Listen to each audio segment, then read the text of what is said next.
So there's a ton of different applications for emulsified sauce work, but today we're going to show you a couple different sauces that are going to be completely broken along with the rules, and I'm going to kind of walk you through everything, the reasons why, how we do it.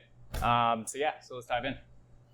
All right, so we are going to show you how to do this this chicken dish that we're doing right now with fermented garlic sauce. We're going to split it with chive oil. Do about 50-50 chive oil and fermented garlic sauce. So let's go ahead and get plating, and I'll kind of really mix in that second sauce and tell you guys why, and show you guys why I don't really, prefer it. You guys are going to see that. Let's go ahead and start. So this one, really, really simple dish. Gold bar zucchini, chicken skins. We're going to do a little bit of shaved zucchini as well. Same stuff.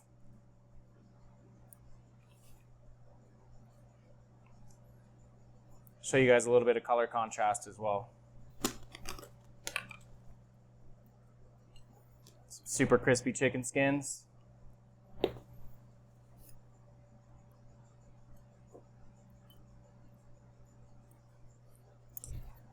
Cool. So now what we're going to do is take our fermented garlic sauce.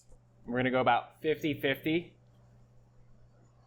chive oil and fermented garlic. Give it a super, super light mix like that. Don't really get after it. So get in there with chive oil, give it a couple tosses, just like you're folding in cream to, some sort of meringue or something like that. So just mix it a couple times, and then you have this split sauce in your pot. This works best when the sauce is hot. If it's too cold, it can kind of congeal and, not look so great. So what we're going to do, get in there with a little bit of fresh oil. Make sure your herb oil and everything's fresh, obviously. You want that color contrast as much as possible. Just be really simple about plating it with your spoon. Don't, really get after it. What's going to happen is you're going to get some oil spots around the outside of it. You don't necessarily want, this pooling unless that's really what you're going for. So you can always add to it less, whatever you want to do. You can make big spots if you want. I prefer just the simpler style. So now what I'll do is I'll really mix this in for you guys, and you can kind of see, even after just a couple of mixes, the color of the sauce, what's going on with it. Starting to emulsify a little bit more.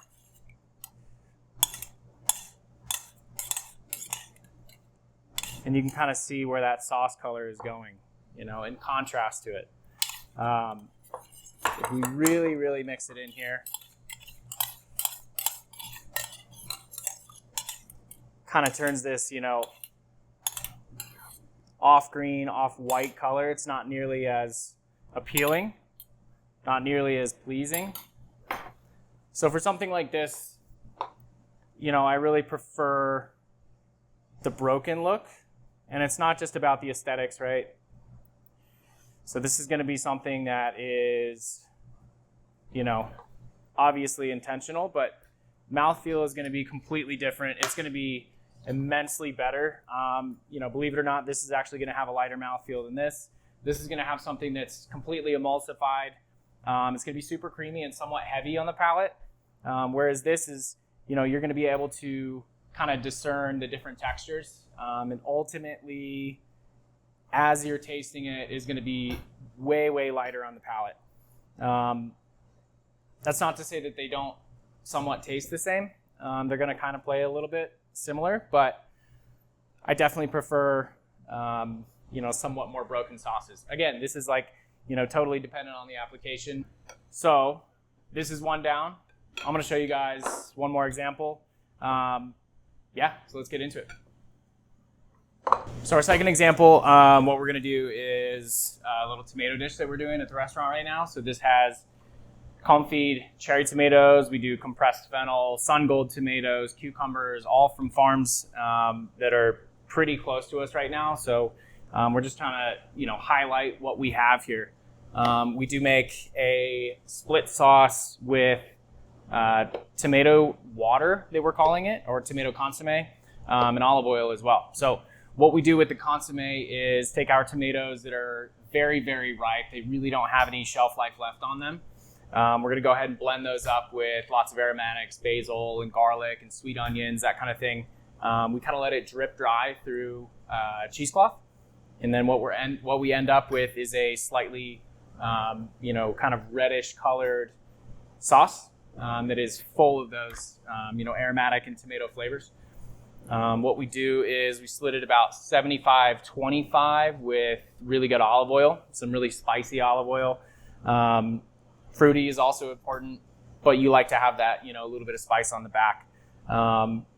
If we were to emulsify this, again, super creamy, the mouthfeel wouldn't feel, the dish wouldn't feel nearly as light as it actually is. So I'm going to show you guys a couple different ways to plate it. Let's jump in.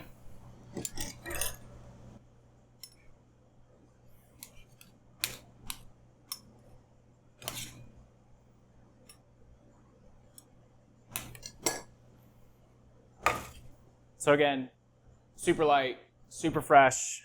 These are all super delicious vegetables, from farms that are extremely close to us. I don't really want to muddy it up with this super creamy emulsified sauce.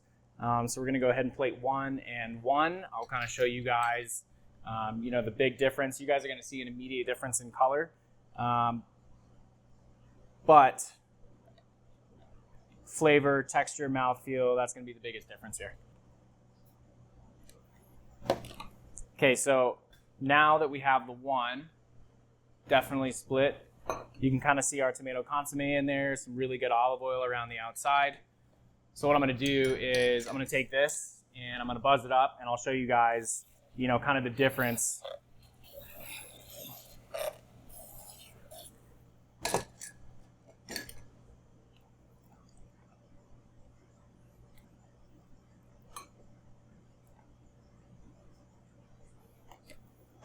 See, with this one, you're ending up more of like a, kind of a tomato broth, where, again, if that's what you want, if that's your application, then, by all means. But what we want to go for here in this particular dish is a much, much lighter mouthfeel.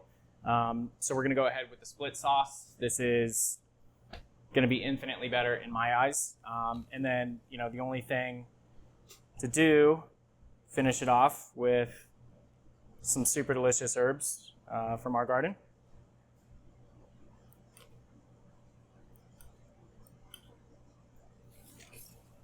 And that's it. So you guys can kind of see what's going on with both of these sauces. Yeah. Big obvious difference. As far as mouthfeel goes,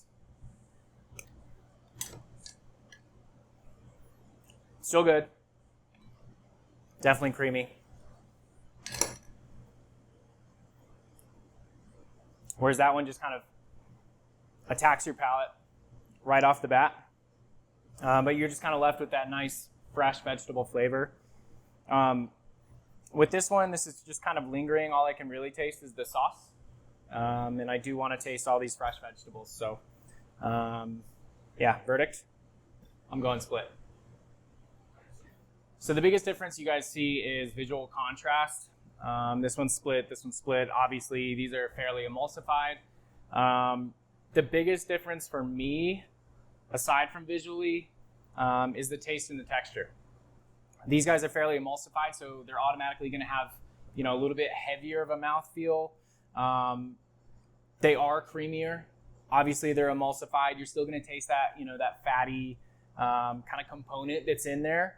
But they're definitely going to linger on your palate quite a bit more. We don't want something that, especially if we're going to do a tasting menu like we have here, we don't want to do something that is going to, kind of linger dish to dish. If I'm going to do something after this dish, I don't want it to taste like garlic, for 3 dishes and then into dessert afterwards. So I want something that's like very punchy and then kind of dissipates quickly but appropriately. If you're making a soup or something like that, or some sort of jus, you can always get it into the bowl and then put your oil in on top. You see that a million times instead of, kind of intentionally breaking it in the pot before you plate it.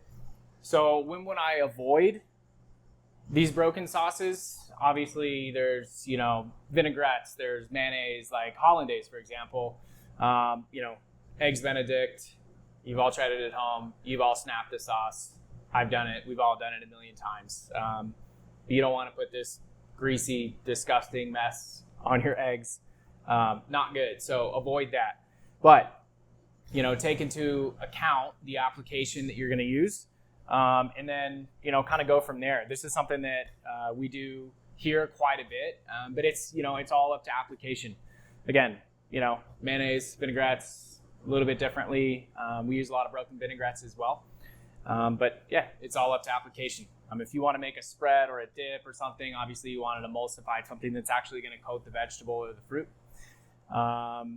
Noodles, for example, you want an emulsified sauce. You don't want this nasty broken sauce, most of the time.